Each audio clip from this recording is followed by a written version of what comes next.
Reverend Holbrook? You know, it's very heartbreaking for me.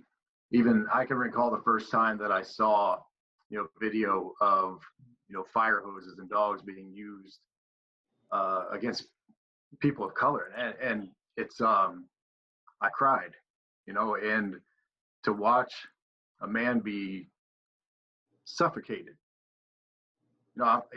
it's heart wrenching, from a Christian perspective, in the church, we stand for life and a life more abundantly, and to see life taken for granted, the church can't stand idly by.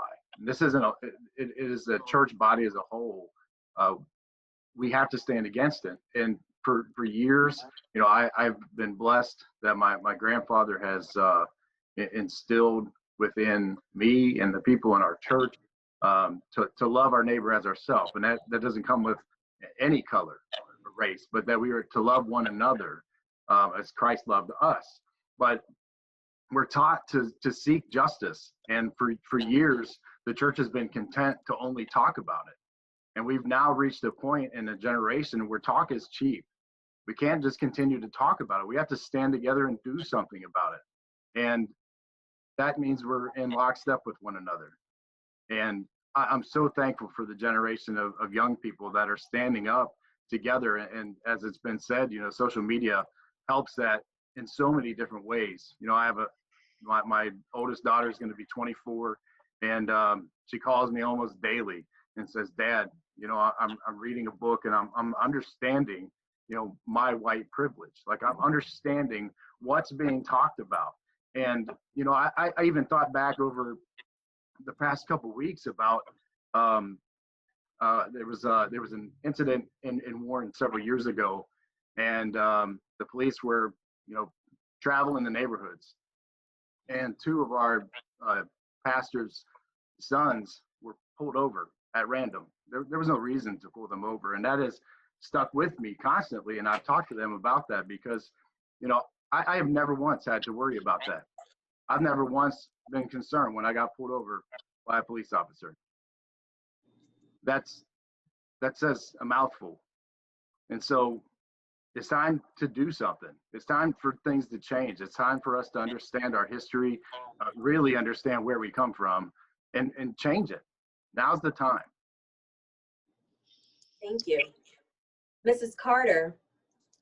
Yeah, and I have another appointment at 12:30. So, yeah. But I did want to say, as the director of action, we looked at that was our mission, to make sure that that we had equality. When we looked at white privilege, and Pastor Holbrook, thank you for saying that, because action had something what we called taking off the mask. Penny was a part of it, and it was getting to know us. A lot of times people will say, "Well, I don't see color." I'm sorry, but you better see color. You've got to see color, and you cannot say, "Oh, I have some black friends," or "I have some white friends." You cannot use this as an excuse any longer. And so I agree with everybody that's on here, is that, and especially our white brothers and sisters, the only way that you get to know us is to take off the mask. And Penny, education. You've got to learn us. You will never be able to feel what we feel in our skin, but you can empathize with us. You can sympathize with us. You can get to know us. And that's what I had said the other day on Channel 21, is that the fact that with even the police department, until you get to know us, whether it's being stopped legally or illegally, until you get to know us and treat us as a human being. Because if you remember, when our Constitution was written, we were not human beings. We were only give me my history buffs, I think was maybe a quarter 3/5. 3/5. There it is. Okay. And so therefore, until you get to know us, we're not going to have any change. And I see it because, as Mr. Conley said, no, I'm not getting any younger. I cannot. I want action. And you know, I like to move action.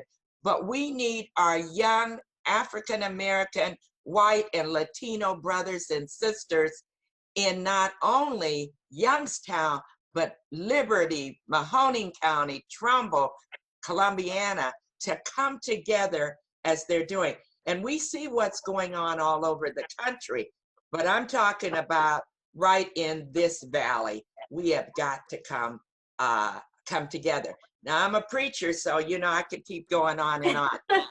Please forgive me, but I have a 12:30 appointment in Liberty. Yes, Miss Rose, thank you so much for your time. I appreciate it. Actually, thank you, everybody. Love you. Thank you. Have a great day. All right, I'm going to take one more person on this thought. Vincent Peterson, the second. Yes. I was just following up with what Ms. Carter was saying, and the fact that, you know, we are seeing a new group of leaders, younger, energetic, and I think now is the time for the older guard to embrace them. But you know, being a younger person, we also have to embrace that we need the wisdom that some of the people who have done this before, because we don't want to see those, we don't want to go through certain pitfalls and different things that we don't even know is out there. So it's this time period, it's so important for both, you know, the younger and the more seasoned to really gel together so that we can not only do this, but do it right. And that's why I loved, and I see she just jumped on, but in Warren with Ty Powell, what I saw was, you know, whether it was the I Vote Black group or TCIMA or the Urban League, everybody embraced her. They wanted to be there to support her for the movement she put together and for that protest she put together. And it's almost like they wanted to be a hedge of protection around her. Like, hey, we're not trying to take this over, but if you fall, know that we got you. We're protecting you. We want to help you. And I think that's what's going to be our steps here in Warren and Youngstown, is to embrace our new leaders, to help them get through this time period, because they're not going to know everything. And they do things a little bit differently and may talk differently or dress differently. But, you know, this is their time period. So it's going to be important for everybody to embrace and to help lift up our younger leaders that are rising right now. Thank you so much, Vincent. As he mentioned, Ty Powell just joined the conversation. Ty, we're just asking that if you do want to join in, that you just show your face and put your hand up if you have any input. But Ty Powell, she is the organizer of the We March, of the We March movement. So if you want to put your video down if you would like, and then when you say something, you could, yeah, just put your mic, put your hand up and then put your mic in, okay? Okay. So, okay, I can hear you. Real quick, I just wanted to just say, you know, I think that it's amazing that you guys all came together to set up this panel to recognize not only the problems that we're having, but the solutions that could come about. You know, I feel that with us as young people, all that we're looking for right now is resources. You know, resources of Blacks, resources of whites, resources of Hispanics, you know, to just come together so that we can show that the Valley still has equality within us, you know. And I feel that if we just tackle the problems that we have right now, you know, as far as like race and police brutality, you know, it will show other cities that's going through a lot of turmoil right now. Like, hey, if this smaller city can do it, then I know that we could get together and, you know, make an impact just as much as the Valley, as far as like Warren, Youngstown, etc. has. So I think that it's amazing. Thank you all so much for inviting me. I'll be quiet and I'll just listen. Thank you, Ty. Now, moving on, I'm not sure who said, I think it was Mr. Conley. They mentioned social media. It has uncovered the hood. Which one said that? Was that you? That was you. That was a great point. And I know that a lot of you guys are seeing different posts on social media from those you know, you love, people that you're friends with. Kind of hit on what you think some people are missing when it comes to what's going on. I've even seen debates with people debating Black Lives Matter versus All Lives Matter. So little things like that, kind of hit on what you've seen and what do you think some people are still missing about this time in history. Pastor Matlock? Thank you for that question. I believe one of the big things is being missed, and if we're not careful, it can become a distraction. There must be a holistic approach. During COVID, we're seeing the disparities of healthcare, and we're seeing different things. We see in communities of color, people actually having fatalities related to COVID greater than other communities. So what we end up seeing with inside of that is that we'll begin to say the whole issue is access to healthcare or access to resources. And then we'll have someone that'll argue, well, that's not the problem. The problem is because of how we're being policed. And then someone else would answer, no, that's not the problem. Well, this is what I just want to say is that it's not one of those issues singularly, it's all of them together. This whole situation is complex. And the reality is that as it relates to how we address it, I love what Tracy said. There is an aspect that historically, we really need to approach some things.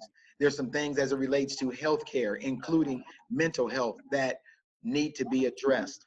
There are things that are inside of the political sphere that need to be addressed. Now, as a pastor, within the area that we deal inside of, because I love the fact that we're having this conversation, but as a pastor, my main concern is what's at the heart of this.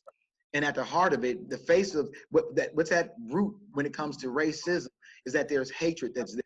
So I'm not just looking for a conversation by itself. I'm actually looking to have a conversation that will lead to a conversion, that somebody's heart will be changed and they would say, we're not going to live like this any longer. And not only that, we're going to do what's necessary to bring about holistic change. The African American community, as Brother Tom Conley said, he said, this shows the hood. Inside of the hood, it has been complex. There have been challenges for a long time. I heard Penny say it earlier, from 1619 to present. When Tracy made reference to yesterday, so many people celebrating Juneteenth, I was excited about that. But when we know the history of Juneteenth going from January 1st, 1863 with the signing of the Emancipation Proclamation, and then not receiving news of that until June 19th, 1865 by Major General Gordon Granger, we have to look that there is an issue. And when it comes to African Americans, that in and of itself is an issue, is a delay to things that will actually bring relief to us as a people. We are a people that we're not monolithic, but there are a lot of areas that we share suffering inside of. I have a son that every single day that when he leaves to go off to work, my wife and I have to give him a specific set of instructions. We give him instructions that even while he's at work on how to get in contact with us if things get heated there, even when he's on the job. Many people don't have to live like that. But that's a reality inside of our life that's tied to, there's a Swahili word that we use to identify, it's called the Meafa, which references the African Holocaust. And the reality is that there are pressures and residues and symptoms that have been left over and that continue to be here because of that must be addressed holistically. Mr. Conley and then Miss Penny. Yes, some things are, one thing that is missing, well, I'll start out like this. The COVID virus has shown how this world, this whole world, we're all interlocked with each other. For something to affect this whole world, and we have to look at that as far as racism as well. I had an opportunity to go to Japan that didn't happen because of the COVID, but I was going to talk about policing in America from a community activist standpoint. It was going to be under the United Nations umbrella, and right when the COVID started, it was canceled. You know, I was mad, but I was glad, you know. But so, you know, what I'm saying is that, you know, with what I went through, you know, we need to talk about, you know, right now, again, everybody's in a reactionary mode. And, you know, dealing with the police, dealing with whatever change you have to do, it has to be a strategic change. It can't be a just one fits all, boom type thing. And so, case in point, dealing with the police in Warren, which right now the city of Warren, I believe that it's not perfect, but we passed everything that's happened in this country, we already had there. We passed all of that, you know, because bringing the Department of Justice in here. And the Department of Justice, and people don't know that it was the longest open case in the history of these United States, one of the top 3 in the history of these United States in Warren, Ohio. A lot of reasons behind that we won't get into now, but it was again, it was strategically done. You know, it was things that happened to cause the Department of Justice to come here. And those things are what people need to know. They need to know the history of how things happen and how things evolved. That's one missing thing. And knowing that it's a building process, it's not just going to happen overnight. So, you know, that's one thing. And then 2, again, the spiritual side of all of this, that it's going to take all. It's going to take the churches. It's going to take an orchestra to get all this done. Thanks. Ms. Penny? I think that going back, I think education is the key. And I think we need to be demanding that of our school system, whether we're talking about charter schools, public schools, universities, that what's embedded in their curriculum that's going to teach American history, not, you know, white history and Black history, but American history. So it's embedded all in together from K through 12 through, you know, college through wherever. We really need to demand that these institutions look at their diversity policies. What is their diversity policy? Have they changed it in the midst of all this happening? And where in there is their action? Where in there in that policy is admitting that maybe everything that they have been doing is not right? Because if you've listened at all to Brian Stevenson, in fact, he was on CNN last night, but I heard him say this several years ago, that the United States has not yet acknowledged what we've done. We've not yet acknowledged our original sin. And someone made the comment that we have 2 original sins, and that's racism and the treatment of Native Americans. But he says, you go to Nazi Germany, they've acknowledged what they've done. You go to Rwanda, they've acknowledged what they've done. But we've not acknowledged that from Congress, or we've not acknowledged that, you know, just in our country that this has happened. And that's part of the reason why he opened the Legacy Museum, which just so that people could see the horrificness of lynchings, and that, you know, people are still denying, well, we didn't have all of that. Or even people who are horrified by the murder of George Floyd, but you bring in the racism piece, and then they kind of back away. Well, this was just a bad policeman who committed a crime, and he should be punished. But don't go after all policemen, or don't talk about defunding the police department, or don't talk about this. So I think that the real key is education, and it's not just in our schools, but we've got to in our churches. Those who are pastors, you need to look at, you know, what's your policy? United Methodist Church came out just 2 weeks ago with a policy, a commitment, and this is the East Ohio Conference of the United Methodist Church, but they started out acknowledging that they have done things that have been racist and they need to correct. So they're admitting, but then they're also making a commitment as far as what they're going to do, that as far as education for their pastors, then education for their lay leaders in the church.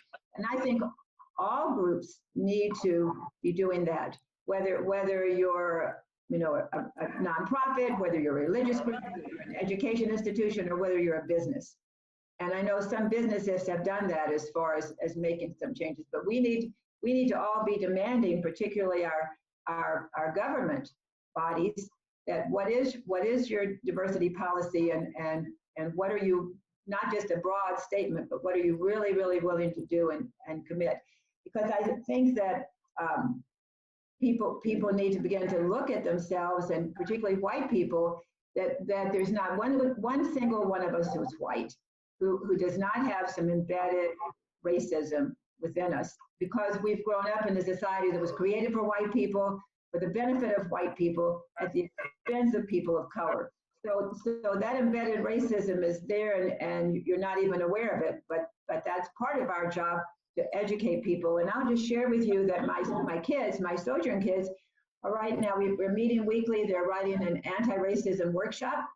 So it's going to be a workshop that's written by young people for adults and kids. And they're going to present the workshop. So for those of you who have groups, in a few weeks, they're going to be ready to present their anti-racism workshop to whomever invites them to do that. But that's taking action, and that's what all of us need to do. What are we doing to take action to make a difference at this moment, and extending to change this country, and just change this perception that people who are white do realize the privilege they have, not just those of us who are present, but the average, ordinary, everyday person. And I'll just share, I was appalled at my church when I asked them to support this commitment that was made by East Ohio Conference. I'm a United Methodist, and my pastor said no. There were some things in that commitment that he couldn't agree with, and I'm really having to decide what are my next steps as far as that. But so there are a lot of, we know that there are a lot of people out there who still are not willing to admit that this country has sinned terribly, and we need to make amends, and we need to acknowledge it, and we need to move on. All right, one more on this subject. Vincent, Mr. Peterson, I'm going to have you too, Reverend Holbrook. So Mr. Peterson first, and then Reverend Holbrook. I was just going to say, and I'll be quick, is just, and Pastor Matlock touched on it some.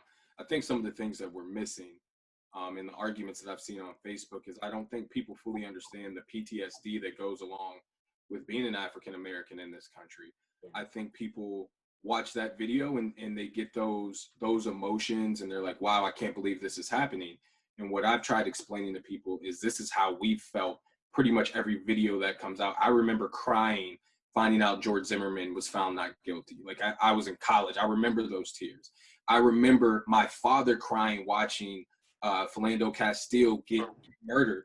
I remember watching my father, who's been in law enforcement for 30 plus years, crying after watching that. I remember just the second watching George Floyd for the first time and sitting with my wife, and my wife looking at me crying, saying, sometimes I hope we don't even have a son, because I'm that afraid of that happening. That level of PTSD, that normalization that we have to tell our kids that you can't just be okay, you have to be perfect to survive in this world. You have to be twice as good to just get equal, to just be okay. You have to be twice as good to survive. That level of PTSD, when you go through that, when you live like that, there is a level of anger that comes in these moments. And what I'm seeing is people are trying to normalize this as a one-off incident and saying, yeah, we need change, but hey guys, don't act like this or don't feel like that. Well, this has been boiling over for I don't know how long. And I think people are truly missing that fact. I'm a huge football guy, former college football player, absolutely love football. And I know the big debate is the kneeling for the flag and what's a protest and what's not a protest. But I find issue, and it goes back again to acknowledging history. I find issue that we can prioritize that, hey, you're disrespecting the military, or you're doing this or you're doing that. And I'm like, first of all, no, they're not. But the other thing is, you talk to me about the military and you'll praise the Tuskegee Airmen, but never talk about the Tuskegee experiment. We won't talk about all the things that happened, the Red Summer of 1919, where Black soldiers were coming home from, I believe, World War I, and there were race riots because what was happening is Black soldiers caught in uniform were being beaten and lynched. We don't talk about those things and acknowledge that those things happen. So maybe what the flag and the anthem means to you doesn't necessarily mean that to every segment and group and minority group in our country. And the fact that we deny that, it harbors more anger, more PTSD, more feelings of nobody understands what we go through. So I think people are missing that occasionally. But what I do love is that now we have people who are so willing to at least have the conversation. And in that conversation piece, there's no way you can learn without having that conversation, right? And so, you know, it's just so important that we be persistent and not just, and I get the anger, but not just attacking people who don't have our views, but also doing our best to have the conversation to be like, here, let me give you the facts. And if you can dispute the facts and you want to ignore them, okay, well, that's a willful ignorance on you, but I'm not going to let you get away with saying you don't know. Reverend Holbrook and then Pastor Matlock. You know, one of the things I want to piggyback off of Vincent here, you know, one of the things that I think that we have failed to do is, specifically as white people, is listen, to actually hear. You know, before Isaiah said to seek justice, he said to learn to do good. Well, in church, we tell people that faith comes by hearing, and hearing by the word of God, but we'll still have closed ears to what's going on around us and not have the dialogue. And we're also, it says to be slow to speak. You know, the one thing that my wife has reminded me on several occasions here in the last few weeks is be quiet. I want you to be quiet. And she's been an educator in Warren City for years. And she says, you need to listen to what's being said before you speak, before you want to react. You know, one of her sayings in the house is be a problem solver, not a problem finder. And so I'm kind of built in that mode of wanting to interject immediately. I want to help solve problems. I want to do all of those things, and I want to reach out in love and concern for my brothers and sisters. But I've had to learn to be quiet, because there's a lot of things, even things that have been said today, that I need to go and read for myself. I need to go back and study that history that has been missing for my 42 years. And so we have to listen. If we're going to learn, we have to listen. And I really greatly appreciate each and every one of you today. And I apologize, and I'm going to have to jump out here too. No problem.